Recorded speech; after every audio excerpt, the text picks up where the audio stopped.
Man, good morning, YouTube. Flash Speaks, man. So we got two things going on, but the main thing I'm gonna talk about is we got the WNBA Draft coming on later tonight.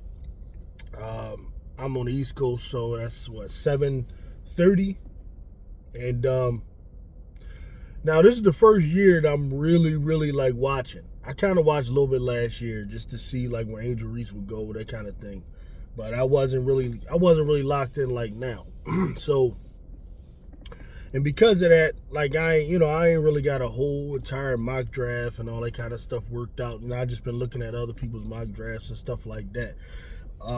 Now I recommend a couple of people that I go to for sure for this kind of stuff. Uh, Very knowledgeable in the women's game and who've been paying attention to a lot of film and looking at following a lot of these ladies, man, since their whole college careers and sometimes even part of their high school. My man, I am Zoe Media. You got a brother Prince over there who actually like plays some ball himself, at a high level. Channel is great. If you're not subscribed to him, go over there and subscribe. Definitely like provides really good insight and information for those who like the nuts and bolts of basketball, like the X's and O's and all that kind of stuff, and then good insight. And he brings on some good people. Sister he brings on T, I think her name is, really good. Just entertaining when some of their back and forth debates. You know what I mean? My kind of content, I like that. But they're real good on like knowing who teams might and should pick. Welcome to HDTV for sure. That's my brother right there. He provides hella good information. He deep dives into these players. He's really been watching them for a while, stuff like that. Of course, Showtime on point. Sports, he kind of covers everything, man. Man, almost like a real reporter. You know what I'm saying? So I would definitely check him out as well for deep dives and insights. If there's anybody I'm forgetting, man, please forgive me. It's not on purpose. Yeah, Quita loves sports, definitely, for sure. She actually put together her own mock draft and stuff like that. I go to her channel for sure. I recommend that. Anybody else? Like I said, if there's anybody I'm forgetting, it isn't on purpose. All right, so in terms of the draft, we know Bucket's going first. That's probably the biggest no-brainer of the situation.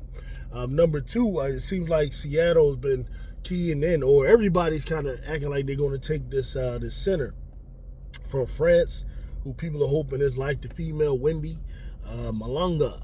You know, hey, I think she's about 6'7", 6'6", 6'7", which you can't teach. If they go that route, I get it. That'll make Seattle a very long team. They got Horston, they still got Will McKay,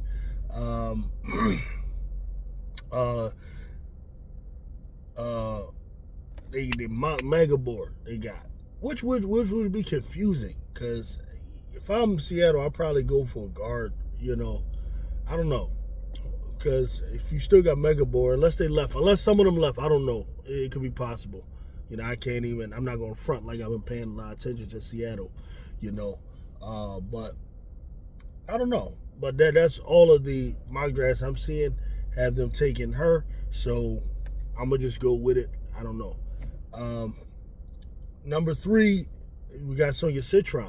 A lot of people got going to, who's that? The Sparks, right? So it's interesting. Hold on, number three. Now, number three is Washington, right? Because that's who Chicago traded to. So unless they gave the pickup to somebody, you got Citron going there. Now, Chicago made another move last night, from what I understand, and they got the number. They have the 11th pick to go along with the 10th after. So there's been some talk there. Is Jeff going to try to take those two picks and move up, which is what I would like to see? Because for me, the best player is that Cheyenne Sellers, who I've seen. I think she's out of Maryland. Not out of Maryland. North Carolina, I think. State.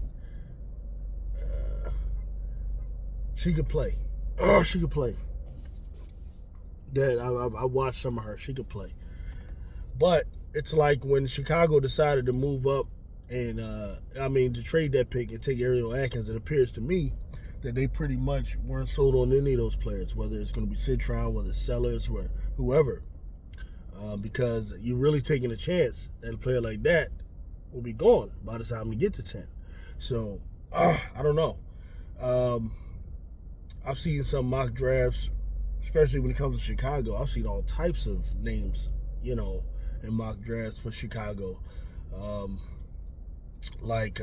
Moore, for Chicago. I saw one mock draft. I saw Sarah Barker in the mock draft, but then I'm looking at other ones, and Barker may be going before that. I'm seeing a Sivka, and that Chicago might possibly take from overseas, good shooter. But then I'm seeing in some other mock drafts that she might go earlier than that. So it's like, my point is, I really don't know about, it's like these things, I will definitely, without a doubt, after the draft, talk a lot more, because then there's more certainty. You can really research these players a lot better. I'm not going to sit here and lie to y'all and act like I've been watching all these college games. I kind of focus on certain college teams and then watch them. It's just so many damn teams. But once these players are drafted, then I can go really do my research. Look things up, check out games, their best games, do all of that, and then provide better content. So that's kind of like the plan for me. I'm kind of like chilling, sit back watching, checking other people's content out, as well as like just putting together my game plan with what, I'm going to offer. But it's better once we know who is picked, selected, because then we got plenty of time between the draft and the start of the season to really start putting out real, opinions on what you think these players are going to do, how they're going to fit into their teams, how they'll impact their teams, and what these teams will do. So that's kind of like where I'm at with it, Because it'll be for real, other than like buckets and maybe a few other players, like how many of them are really going to be impactful right away? Even anyone Chicago picks up, I don't expect to start, Chicago's got Vandersloot. They got Ariel Atkins in that backcourt. I think Jeff is dedicated to having those vets there in order to help to develop Angel Reese and Camila Cardoso, who are the centerpieces of that franchise, as they should be. I'm interested to see who's going to be the starting three player. I don't know. I don't know what they're going to do. I don't know. So that's the thing. Earlier in the year, it seemed like they were going to grab like a Citron, who was your 3 right away. But I get the point of Ariel Atkins. Ariel Atkins is going to impact you right now. So I see that. I don't know how Jeff feels about Onyenwere, who later was the starting 3 later in the year. I think her development is very important. I still haven't slept on that. If you have a developmental coach, that's his job. Go in there and development and develop. So like I said, man, I'll be tuned into the draft to see what everybody does. At least Chicago's adding some excitement. I would love to see them take those 2 picks and move up if possible. If not, you may be able to grab a couple decent players there.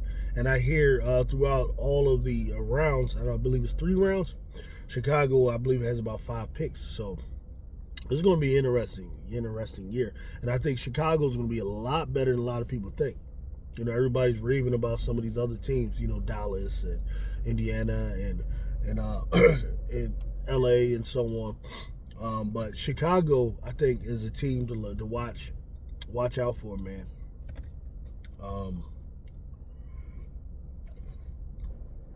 It's gonna be something. I think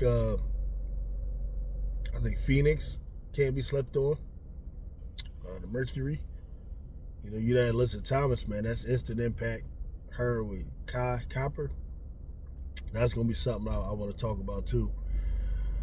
But I'll have a lot more clarity, especially if they add Anissa Morrow, you know, to replace Alyssa Thomas. That's actually probably the perfect player to replace Alyssa Thomas. You know, the toughness, everything, the grit. You know, they got them taking Anissa Morrow. That's about right for Connecticut. So yeah, man, I'll be tuned into that joint. You know, once it's done, like I said, we will be pumping out all types of content. We're going to go back to the going live setup. You know, to where I have freedom to show more things on the screen and so on. You know, just right now I'm a man on a mission. I'm on the move and just doing all types of stuff. So that's why it's a lot of from the car content. But I'll get with y'all later, man. After the draft, give my thoughts on everything. So, get with y'all later. Peace out.